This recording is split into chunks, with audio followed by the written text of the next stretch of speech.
Hi, I'm Katie Moran, and this is Artistic Spirit, your place for art, mental health, and spirituality. I'm here with Ryan Spence, a life and weight loss coach. He's lost 130 pounds and has kept it off for 13 years. Now he's helping others. He's coached me and has changed my life. He's helped me become more confident with an audible difference in my voice. Thank you so much. And I'm so glad to have you here, Ryan. Thank you for having me. I'm honored. So I was just wondering, what has been the impact of self-love in your journey? Just massive, massive impact in my life. Just mind-blowing amount of impact. That's amazing. Could you share a little bit about your weight loss journey and how it's really like changed your relationship to dating, self-love, body image, and even confidence? Yeah. So the weight loss journey can be a long one. But I'll try to keep it a little bit brief at least. But yeah, growing up, um, just having kind of a really challenging relationship with women in general. And basically over time, I continued to be overweight from like the age of 6 to 26. Around the age of 22, I started kind of figuring out with slow habit change, I could lose weight. And that's how I help people lose weight today in my program.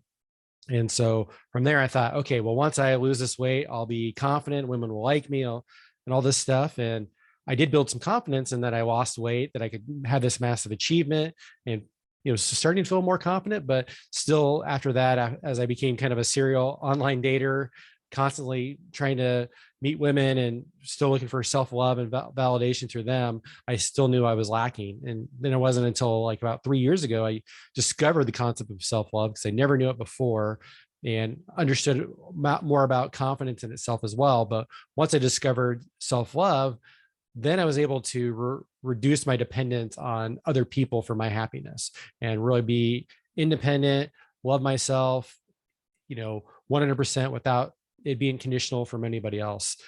So even though I lost the weight, it was a great achievement. It was awesome. But the self-love really came from the inner work after me working with my life coach and also working with the counselor as well.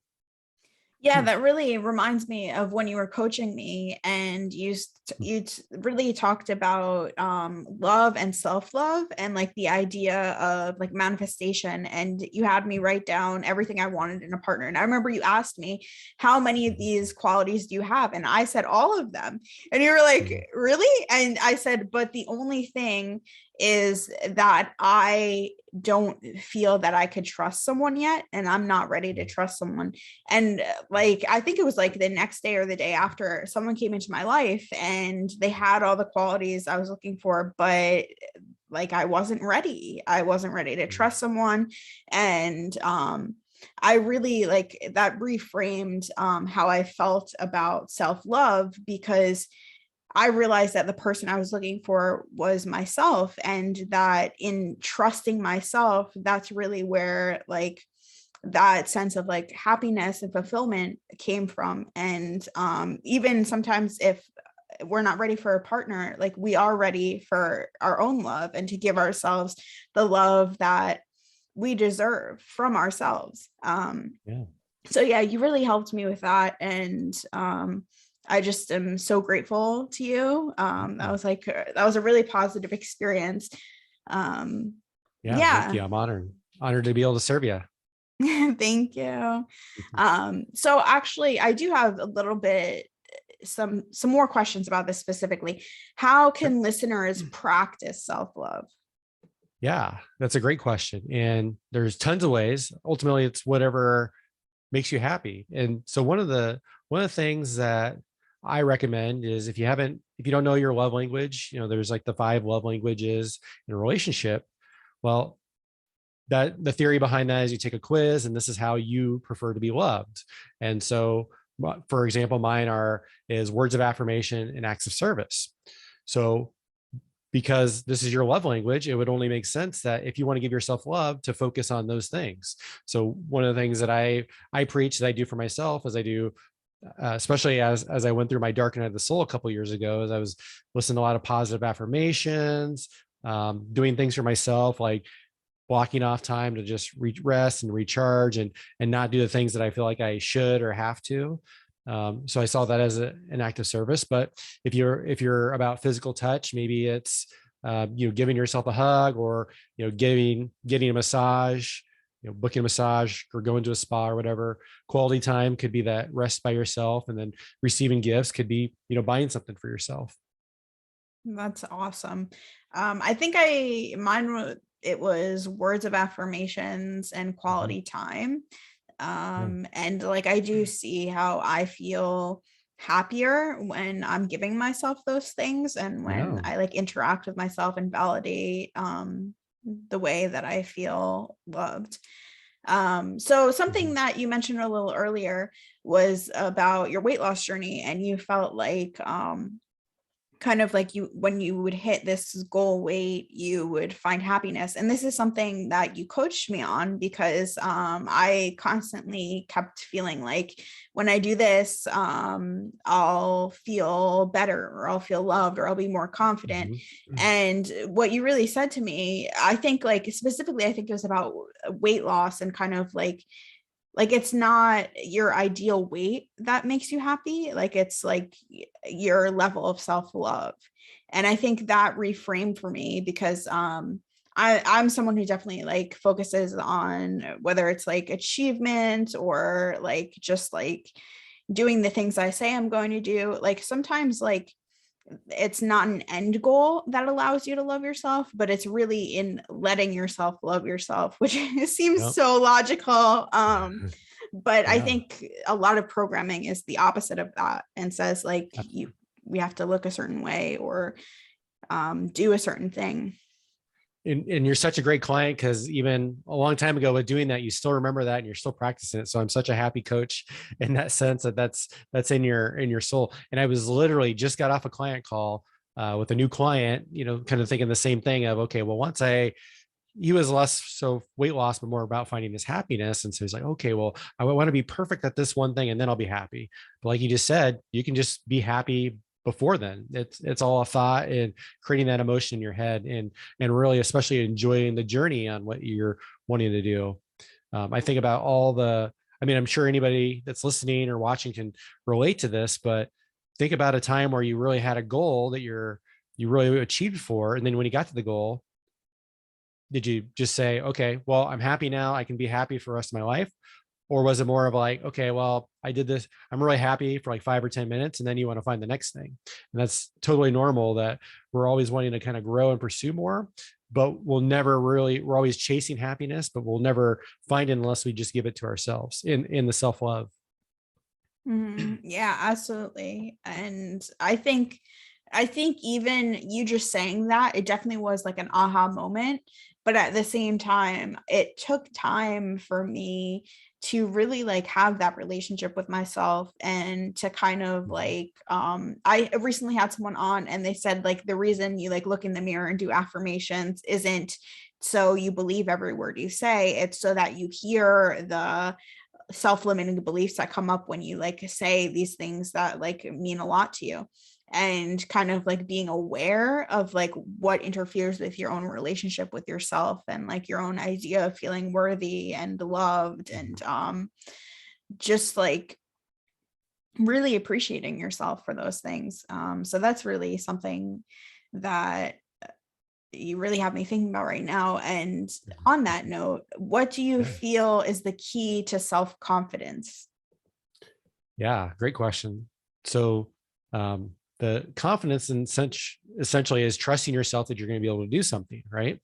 So naturally, it's doing stuff or doing something you say you're going to do, and actually following through with it. And so, uh, you know, to help yourself build confidence is, let's say it's in the arena of writing or something like that. Maybe with your clients, you have goals of like, oh, you should write this many pages a day or something like that. If somebody sets this goal that, hey, I'm going to write 500 pages a day, and that's not feasible, well, it's going to make a lot of sense. They're like, oh, I can't do this. I'm just not confident as a writer. But when you make things uh, much more attainable, and you're going to do something like, say, well, maybe I start out with 2 pages a day. I feel like that's doable.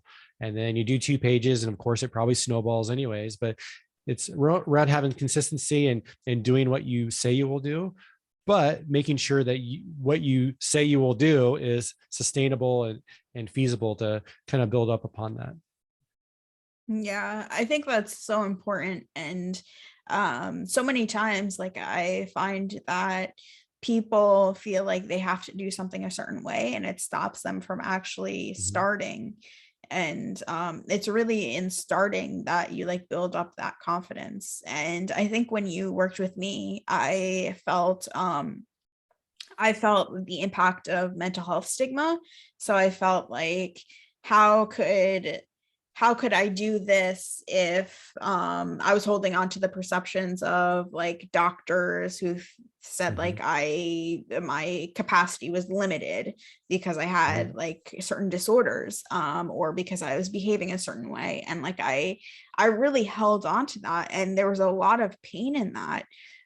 So I would just ask you, in what ways can people rather like let go of that pain, like if they are holding on to like very painful ideas that are holding them back from being confident in themselves, how can they either let go of that pain, heal from it, reframe it? Yeah, it's a great question. I can give the high level answer, of course. I'm a little biased, but working with a coach or a therapist in that sense, because a lot of those things are really deeply ingrained. But there's lots of good things there. I mean, ultimately, I guess around building the confidence is saying, there's this label. Like in this situation, it's like, oh, you have this, mental health issue or whatever, so you can't do this. Well, to build confidence is you can prove that label wrong. And so find some really incremental ways of proving that wrong. Like, let's say it's like, Ryan, you're too big. You could never, become a weight loss coach or whatever. Okay. Well, I took the steps of losing the weight and then learning about it and then becoming a weight loss coach. So just making those consistent incremental steps that help towards what you want to do, regardless of the label. Yeah, for me, one of the most like impactful things that had happened, I was in a small group, an accountability group, and they said like, what's your self-limiting belief, and what's stopping you from achieving your goals? And for me, it was coaching. And I had this belief that like I couldn't be seen as like taken seriously as a coach because I had like all of these disorders to overcome. Mhm. And it was someone in that group that was like, I was just like, "Oh, I've only been to like a few of these sessions and I don't know you very well and I don't even know what you do, but the way everyone talks about how you work with them, like it makes me like want to know more. And it really makes me think that like it doesn't matter like what you've been through or what you have to overcome, because like you've made like a difference in these people's lives like right here." And like for me, that was like a big turning point, because like I felt really disempowered by the perceptions I felt other people had of me, and like credible perceptions, like obviously like in the mental health field, but just like for anyone out there who is going through that, like sometimes people project like their own perceptions, whether it's stigma. I know a lot of people who follow me are mental health advocates, so a lot of people will really resonate with this. Like if someone stigmatizes you, it's a reflection of how they perceive the world, and it's not a definition of what you're capable of. Right. Yeah, the thing that pops up for me also to kind of add on to thought is just the person journaling or asking himself, is this true? Yeah. How do you know it's true or not true? You don't know until you try something. And again, it's just making sure you have some bite-sized things to whatever label you want to break out of or whatever goal you have, making those doable. But it's always asking about, is it true? Is there something that says online that you are one? Well, not that online is always the full source of truth, but the is there something that says, is written in stone, that says you will never be capable of this? Usually that's not the case. So our truths are generally kind of malleable based off of all the knowledge that we learn, like you said, people projecting on what they've learned to be their truth, but their truth doesn't have to be your truth. Yeah, and also like someone else's truth could be a blind spot, like especially with something like stigma. I don't know if you've ever Yeah. like felt this way. I am interested in hearing a little bit more about your weight loss journey. Yeah. So, kind of like more deeply, how did you really like sense a change in self-love when you lost weight? Yeah. Great question. So really, I don't know that I still didn't know the concept of self-love until well after I lost the weight. But as I reflect back, I mean, losing the weight, I was proud of myself that I'd finally figured out the key, because it was something I struggled for 20 years. So I was proud of myself, and I was proud to where I got to. Um, and so now as I look back, I was about 13 years ago when I lost that weight. I'd say, I mean, just the pride that I had, but I was still really lacking self-love. It wasn't until I worked with a relationship coach a couple of years ago that she told me these concepts of self-parenting and self-love. And that's where I learned that, oh, I'm in charge of my own emotions. I'm in charge of my own love. I'm in, like, nobody's in charge of how I feel. I'm in charge of how I feel. And so taking that full responsibility of that really made me think, I was, oh, wow, if I'm responsible for that, because I always assumed it was somebody else was, if I'm responsible for that, then I need to make some good practices around making myself accountable for that.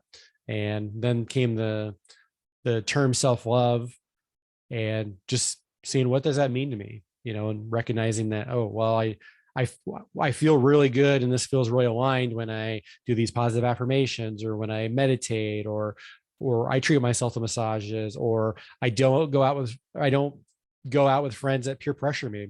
So all those things are little tiny things that allow ourselves to love ourselves. But for some people that, as it would relate to weight loss,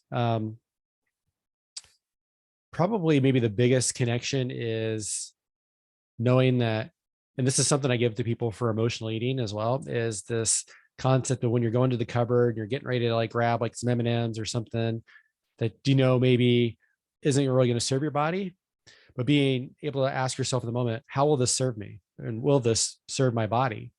And then they're like, okay, well, maybe, you know what, I should have some broccoli instead.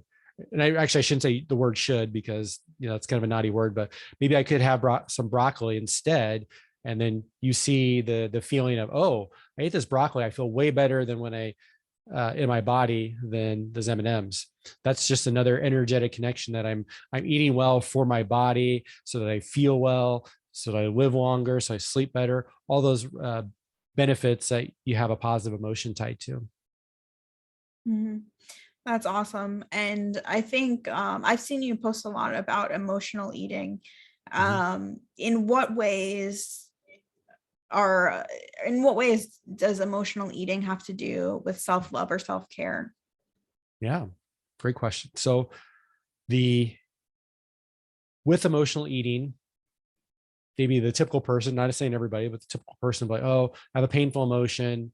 And it's very subconscious. Don't even realize they have this painful emotion. I'm going to go grab the M&Ms or grab the potato chips or whatever. It's kind of that go-to food for them. Well, where self-love and self-care comes in is having that awareness in the moment, training yourself to have the awareness in the moment by, creating your practices or working with the coach or whatever.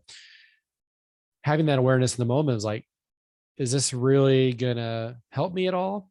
Or is it that I need to really deal with the root cause of this painful emotion? Maybe you had a breakup, maybe somebody said something that you didn't process. And when you process that emotion, excuse me, when you process that emotion, you're allowing yourself to feel better. Whereas when you emotionally eat, you'll feel better for that initial few minutes, and then you'll probably feel worse in the end. So you're really giving yourself what you want, which is probably that happiness or that relief, which is self-care. And then, loving yourself that, hey, I deserve to be happy. I'm going to make the time for myself. I think of it as an act of service. I'm making this time for myself outside of anybody else to deal with this emotion so that I can be happier. Mhm. I think that's really powerful. And how can someone really like put that into their self-care routine if so much of it is happening unconsciously or subconsciously? Yeah, that's a fantastic question. Well, it always starts with bite-sized chunks. So the first, you got to have the awareness of when you're doing that, especially like you said, if it's a subconscious.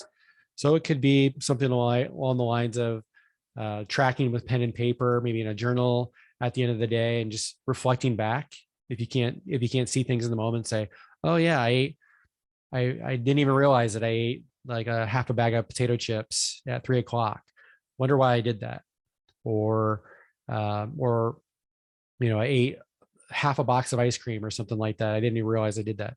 So at some point, you got to have maybe some measurement or some awareness of what you've done. It's even better when you have it in the moment, but just seeing it as it had happened. So even better is like, okay, I ate this half a box of ice cream. What was I feeling in that moment? Why did I do that? Sorry, my work laptop's got this really weird thing that it gives this voice message. So sorry about that. Don't worry. So the yeah, to totally wrecked my train of thought here. um, so essentially, having this awareness, having awareness in the moment of, okay, what did I do? What am I going to choose here and why? So, but again, like you said, if it's subconscious, then maybe it's a matter of, okay, reflecting back. So to answer your question, it's taking some time, whether that's the end of the day or during the moment, to be curious about, okay, I did this. Why did I do that? Not from a place of shame or self-judgment, but just wondering why I did that. And then when you reflect back on it, you're more likely to, come back and be like, okay, I remember I ate a half a box of ice cream when I was feeling sad. I am feeling sad and I am craving ice cream. So maybe I can handle this a different way. Yeah, so that makes me really wonder about just specifically your journey when you lost 130 pounds, like what kind of stuff comes up? And this question is specifically for someone who's listening who feels like they have a lot of weight to lose and it's Mhm. almost so much of unknown, like they don't know how they'll feel, they don't know how they're going to reframe those tiny habits. Kind of like, what is that process like and what does it take, and like what comes up when you're doing that? Yeah. So I think probably the thing that comes up for me, the biggest mindset shift is getting away from the all or nothing aspect of it. So, this is why fad diets generally fail, is because they're all about, yeah, you want these really quick results. So this is how you get really quick results. What is not mentioned is that those really quick results are not sustainable. And that's why people go on diets and then they go backwards, and then they actually usually gain weight because they have shame and they feel unconfident, they feel like they failed.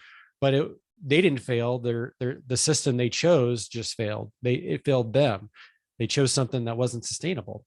And so with my process, how I did it for myself and how I help my clients is, one, trying not to put so much energy in just the number or the physical side, but making sure we have lots of goals and reasons around, why do you want to lose this weight? Do you want to feel better? Do you want to have more energy? You want to be able to run with the kids? Do you want to, um, be able to achieve some sort of like race number, like goal or anything like that? Whatever that reason, all the reasons are great, even if it's, just to look better naked. I mean, let's be honest, most of us want that, and there's nothing wrong with that. But being really clear in your goal, but then knowing that it's going to take a while, and that's okay. And this allows you to enjoy the journey more as well, knowing that it's going to take longer. And so typically what I'll do with my clients is set a reasonable period of time, like 2 weeks or 4 weeks.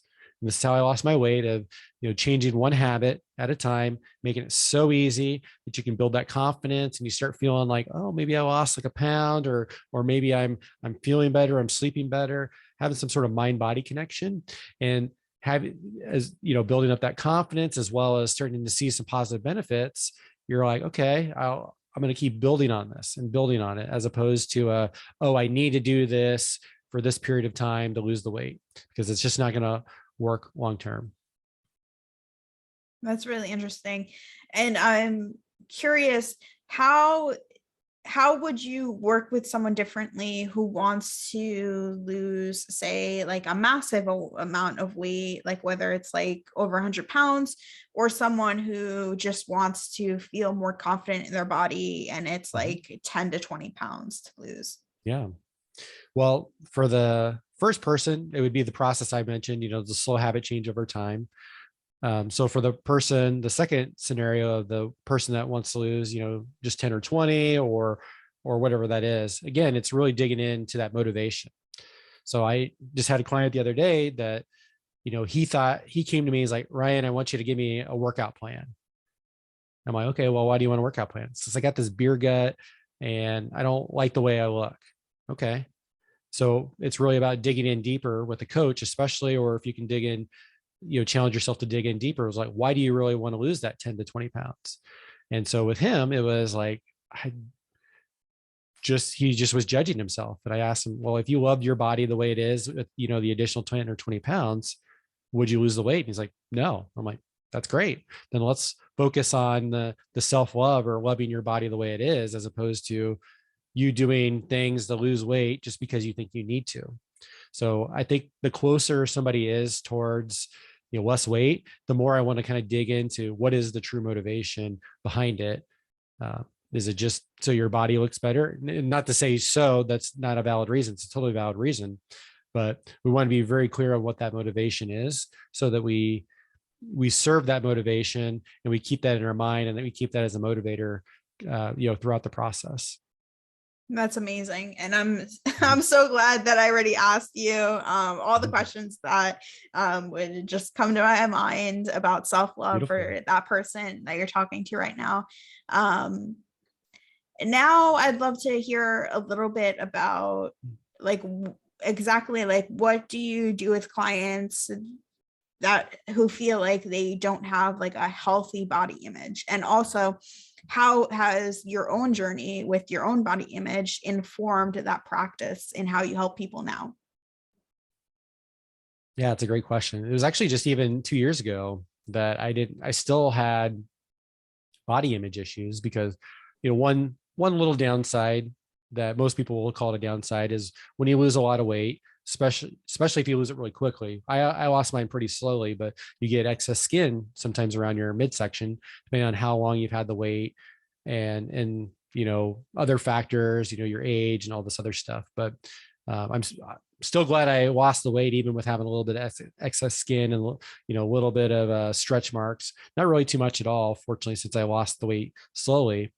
But I still I spent, let's see, about 10 years afterwards, still trying to like lose that last 5 or 10 pounds so that I have six pack abs. Because again, I thought that I needed to have six pack abs or be really lean for women to love me or to like Mhm. me or to be interested in me.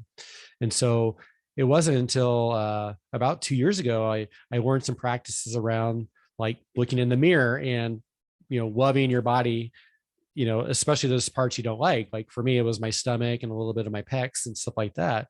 And so I needed to go through that so that I could help coach somebody on how to do that exact same thing. Because I recommend that same exact thing to that same client that didn't love his body.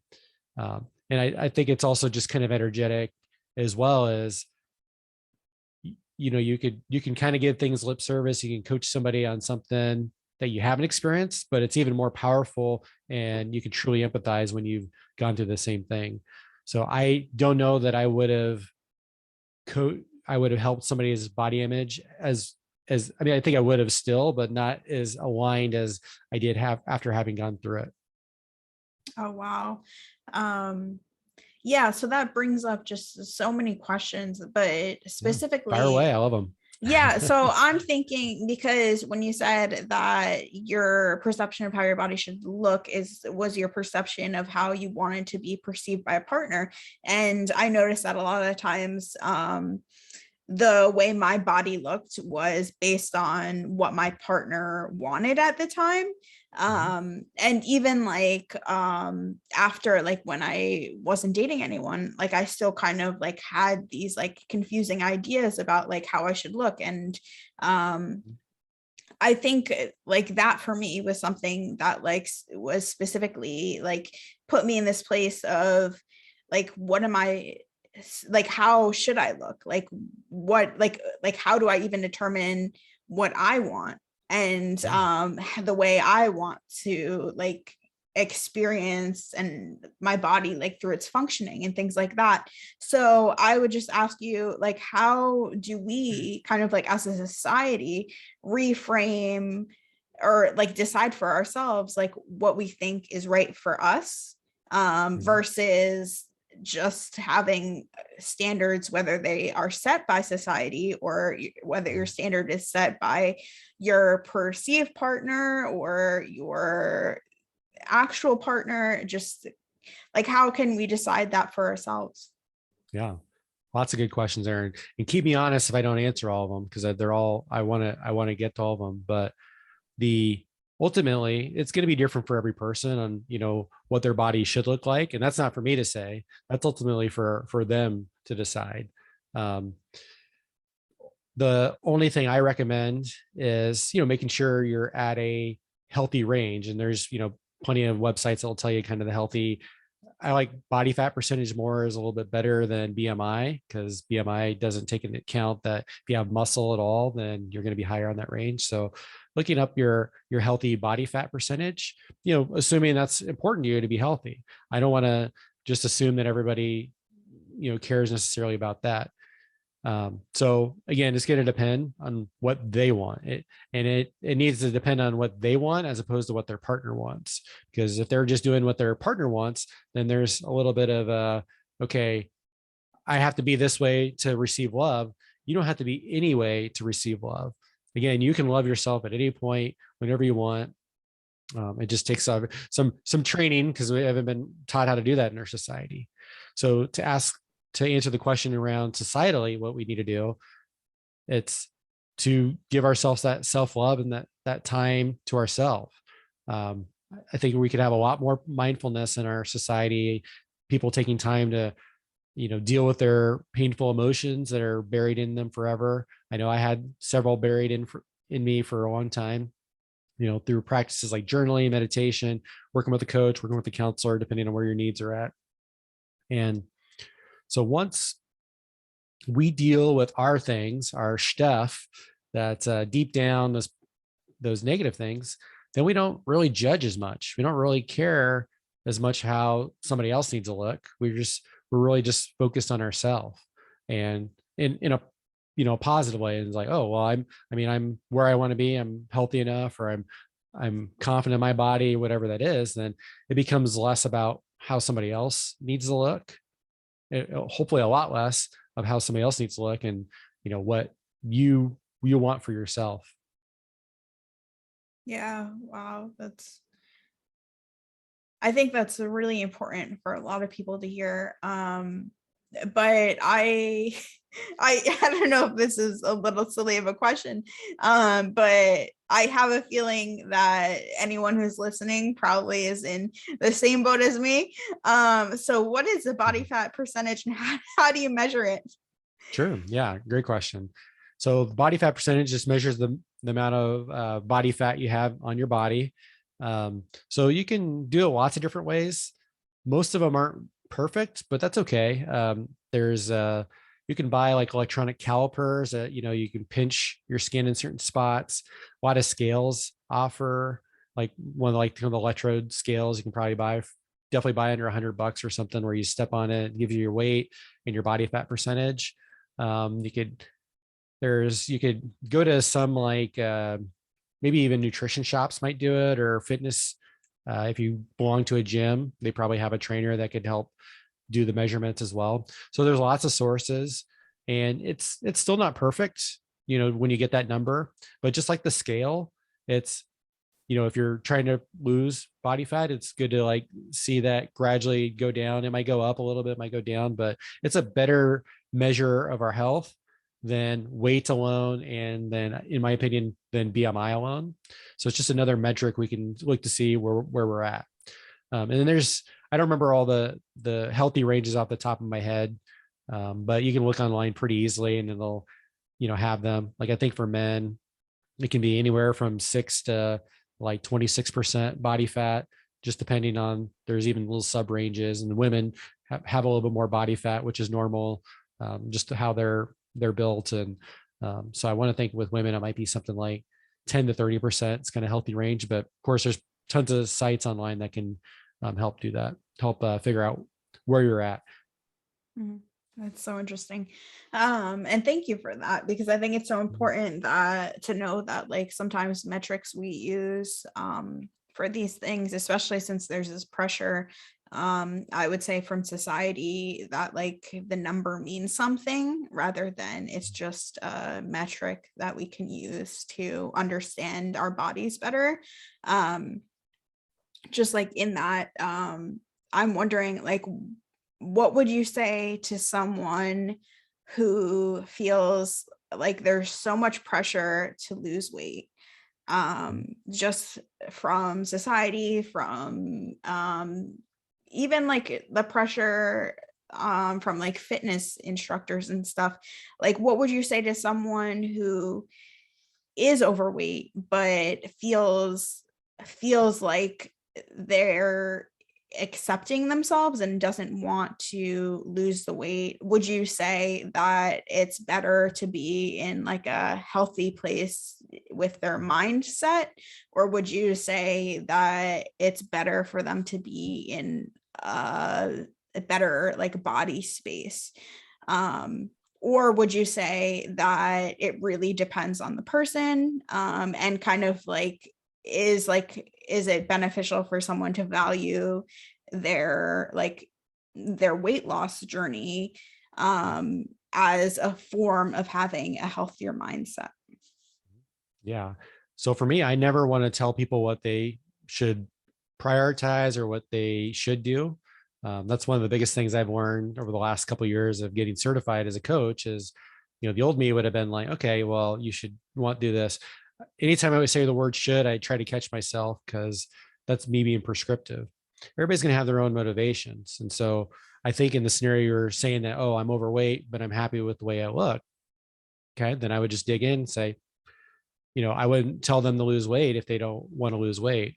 But one thing I will say is that your body is a physical representation or a manifestation of how you treat your body and how you treat yourself. So you can, and by all means, if somebody's overweight and they love their body, I think that's great. You can love your body no matter what it looks like and no matter what size it is.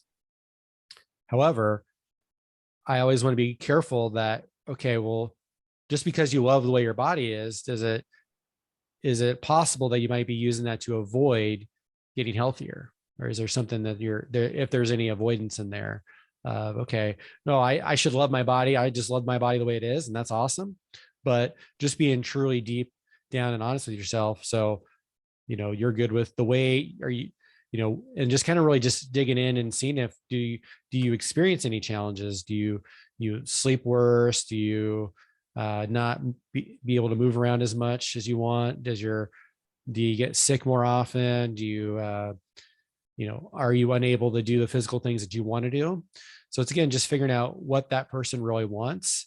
And then, if weight loss aligns with whatever they want, then I might say, well, what about weight loss? But never do I want to say, oh, well, you're overweight, you should lose weight. I never want to do that, because I know that doesn't work anyways, and it's not my place to say what somebody should look like and what they should do.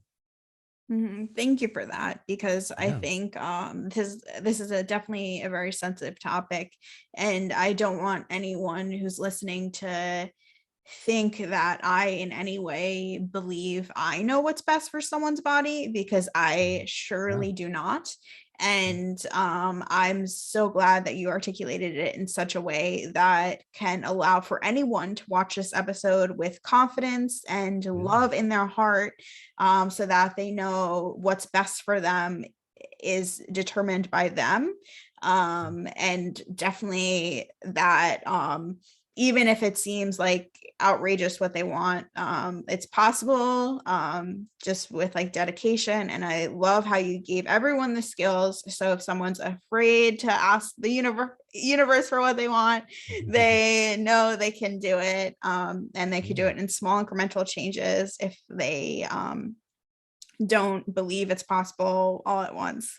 So I think there's a little bit of hope for everyone in this. And I really think it's so important to remind everyone of hope, and just to come from a place that they can accept their body at any point in time, and that it's coming from their heart and it's not coming from their body fat percentage. So just like, I love how you like very clearly articulated that. And I just want to reiterate that like, this isn't a promotion for everyone to go lose weight. Like, this is really about like just how you can love yourself. And I personally find Ryan's story so inspirational. He's an amazing coach. And he's never pushed me to lose weight. So just know that yeah, like what's right for you is determined by you, for every listener out there, and that you are beautiful at every size. And yeah, so now I'd like to talk a little bit about the spiritual journey. And you mentioned dark night of the soul. Can you explain what a dark night of the soul is for someone who might not be familiar with that? Yeah. Well, and I might not have the perfect definition of it, but my definition of it, at least, is having this period of time where things are just so painful in your life. And for me, that was a period where I was really into a woman because I was attracted to her. And again, I'm still having, even though I've lost this weight and I've had it off for a long time, there's still this sense of like not feeling lovable by women, and especially like women that I was attracted to. And I was attracted to her, but kind of for the wrong reasons. And I was kind of being in this codependent phase, and I was really anxious. I knew it wasn't a very aligned relationship, but something just kind of kept me going with it. I was intoxicated by that feeling with her. And essentially what it turned out to be is she just, despite saying we loved each other and all that, then she went and, slept with somebody else or whatever. And then things were over. And it actually took me a couple of days to really like for that to sink in. And so I had that emotional experience. I had tons of other things. Like I didn't sleep well. I had some drinks the day before. I was stressed. I overdid at the gym. All these things happened. But then I was feeling lightheaded some Saturday morning. And then later in that day, I just kind of laid down because I just felt awful. And I just started crying. Like I had crying like a 4-year-old ugly cry, just snot coming out the nose, just like blubbering by myself. I mean, I think it was at least 90 minutes of that. It might have even been 2.5 hours, but basically I was unraveling all this pain that I had throughout my whole life with that woman, but then it unraveled to all the other women that I felt rejected by. And so I felt like that was my dark night of the soul, because it was such a painful experience that I had my only ever panic attack after that.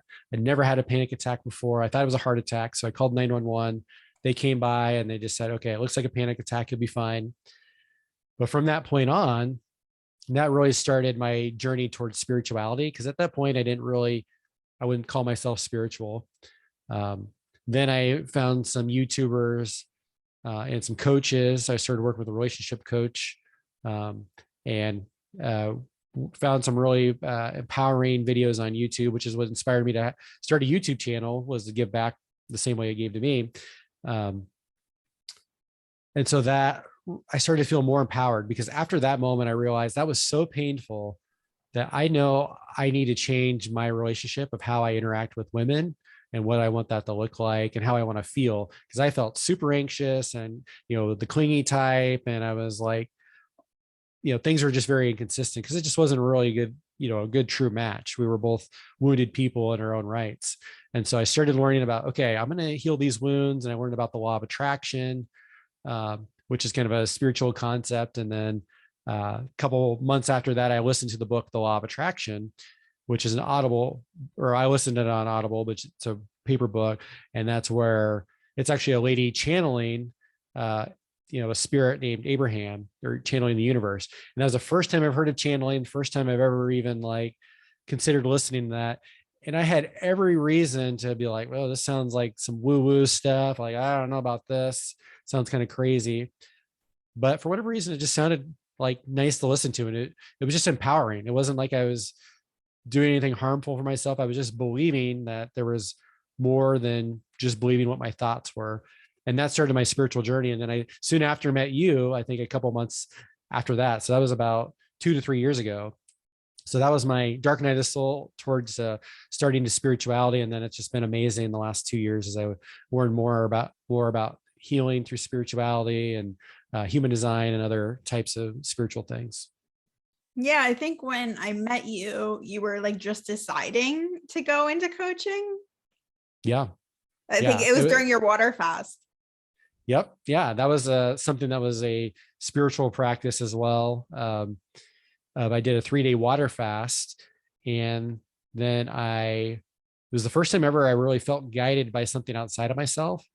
And I went to the website of the coaching program that I ended up joining. I'd never even thought about doing that. It was just all of a sudden I'm like, oh, I should go to this website. And then everything just resonated with me. I'm like, this is amazing.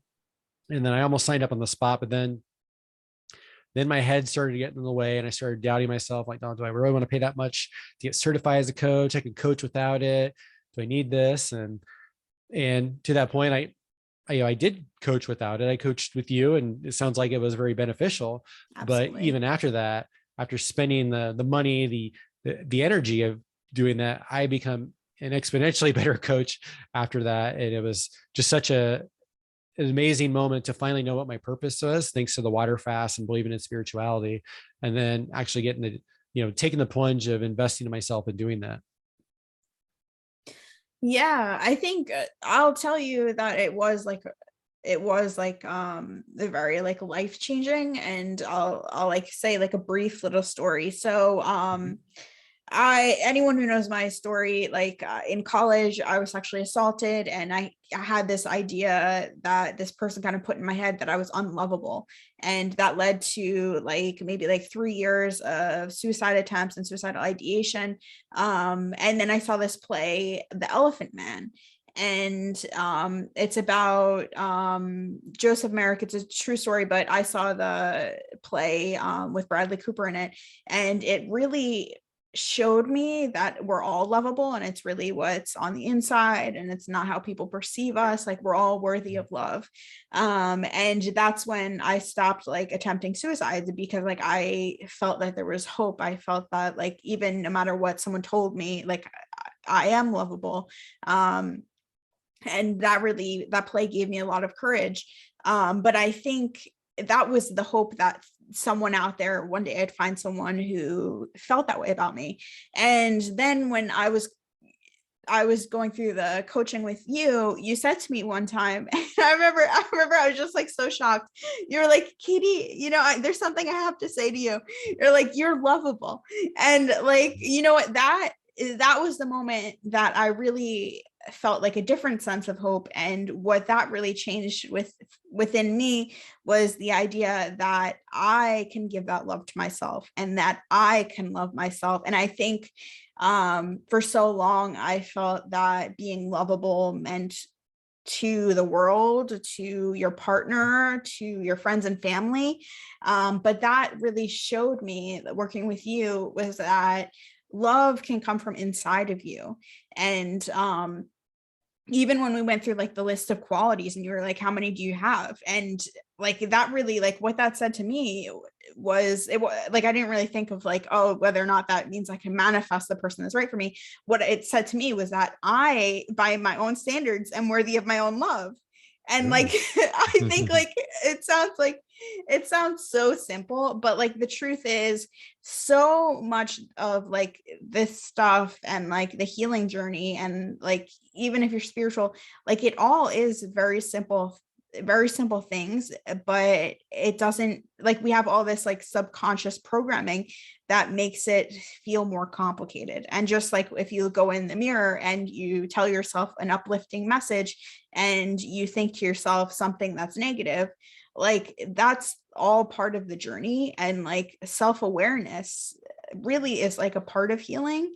And I just want to thank you for really showing me that like I was worthy of my own love, and that I don't need it to come from someone else. And that was so liberating. And although it took me a long time to kind of like get to the place where I really felt confident, because like it does come with time, like you said, like those small changes.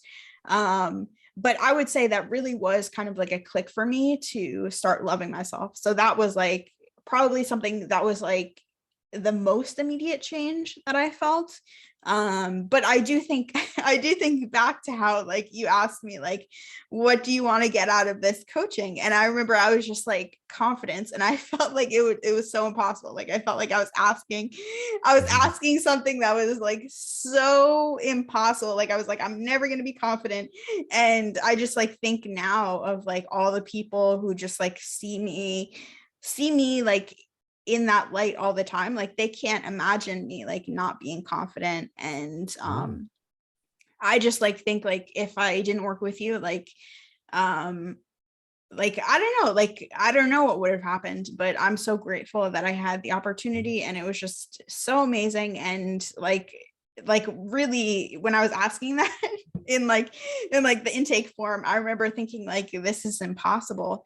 And really, you know what, like it happened. And for anyone listening, just like remember that like sometimes like the things you want seem so out of reach, but that's really not true. Like it's like you can work with coaches, you can like work with people who believe in you, you can take courses, you can even go into therapy, like just as long as like you have that intention to like to be who you want to be, and like for a purpose, like for like a good reason. And just following through, and just knowing that like sometimes it takes a year, but sometimes there's those immediate insights, and like it's Yeah. all worthwhile. Yeah. Well, first of all, thank you for those amazing words. I mean, that's exactly the reason why I became a coach, was to help people. It wasn't just the weight loss side, although the weight loss is powerful too, but helping people see their power. And, one of the main motivations of becoming a coach is knowing that I was destined for greater things than what I was doing, and destined for more happiness. I am somebody that I do not like to settle for, just half a happiness or half of what I want. And I can see people's strengths very quickly and see what people need, and help them see how awesome they are and how powerful they are to move forward. Because sometimes we just don't see it in person. We need the help of others. And so that's why I'm here to really, I call myself a life and weight loss coach, but really it's about empowerment, empowering people, helping giving them tools and some ideas of how to solve their problems so they can live more powerful. So, but thank you for those amazing words. I'm just so honored. That's why I became a coach. So I'm gonna have this on replay every morning. This is gonna be my positive affirmation, is just replaying what you just said. And that's like, all right, I'm ready to coach today. Let's do this. Yes. That's awesome. Yeah, and I really mean it. Like Yeah. when you have that intention, it like really is life changing. And like the more you like follow through on your intentions and put it to action, like the easier it becomes. Yeah. Yeah, so I do want to like make it a point for everyone. Like for me personally, I'll give like a very concrete example. When I first started working with Ryan, I had trouble speaking, like literally speaking. My voice would crack. I thought it must have been like a medical problem.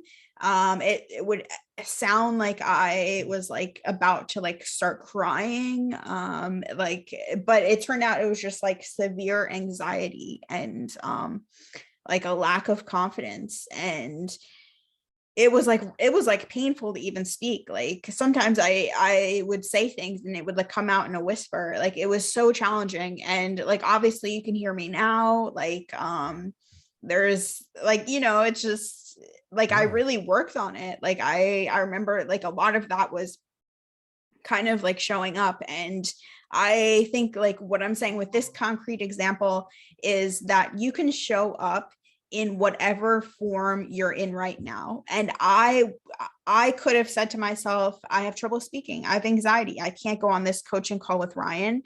Like I could have said that to myself. I could have stopped, even because I think I started coaching when I still had the voice problems, and like I still put myself out there. I still took calls, and like I think like specifically since we did talk about a lot about weight loss, like you don't have to be your goal weight to start posting on social media. You don't have to be your most perfect voice or at your 100% confidence level to I don't know, make a YouTube video, or like Right. Ryan has a YouTube video. He has a YouTube channel. They were far from perfect. Even as I got better, they were still far from perfect. I mean, because perfection doesn't exist. Yeah, absolutely. And even like I think specifically this might resonate with a lot of my audience. You don't have to have like the perfect blog post to post it. You don't have to have the perfect grammar to tweet. Like there's like you can show up as you are, and the only way you get better is by showing up. And you can't like bypass your growth. Like you have to like actually be there and put in the work. And for me, it was like still speaking, even when it was painful, even when it was scary, even when my voice was really like just like inaudible. Like I remember it was inaudible. And I just want to let everyone know Ryan is an amazing coach. I'll have him talk about his offerings, but also check out the show notes in the description, and there will be links for Ryan. So your offerings, let's hear. Yeah. Thank you for those kind words. Yeah, there's lots of ways to work with me. So if you want to work on the weight loss side, you can do this through one-on-one coaching, which I have 2 slots left for any kind of one-on-one coaching. I do offer a weight loss class, which is partnered with group coaching. So if you want to be on the wait list for that, that'll be in the show notes as well, a link to where you can wait list, or just shoot me an email and say, I want to be on there. And that's Ryan at ryanspencecoaching.com is the email address. So I have the group coaching for the weight loss, and then one-on-one coaching for if you want to do weight loss, or if you want to build confidence like Katie did, or whatever type of problem that you don't think you can get through. I help you see your strengths and bring up the awareness so that you can like get through that and, do the impossible, like go from somebody having trouble speaking to being a celebrity podcaster and being a celebrity on Twitter and just absolutely doing it. And that was like a year or two ago. So that's how possible it is. I also bring awareness through my life coaching certification, IPEC. We have an energy assessment where you can, if you want to just kind of awareness of like your whole life, you can see where you're having some really good energy and some really draining energy throughout your life is one way. And then I also am a certified human design reader, which is a really, really cool way. Kind of like, I always like to call it astrology and steroids. It's kind of a similar type system that uses astrology that helps us kind of figure out what's energetically aligned with us. So lots of offerings. If you have no idea what you need, but you just know you want to work with me, you can always just email me. We can set up a 30-minute chat through my link tree and figure out what's the best route for you. That's awesome. Thank you so much. And Thank thanks for you. being on my podcast today. I'm so grateful that I can share all of your messages with my audience. And I hope this resonates with people and they reach out and they can experience all of the growth that I know it's possible for them just because I've been through it. Yeah. Thank you for having me. I'm so honored. Thank you.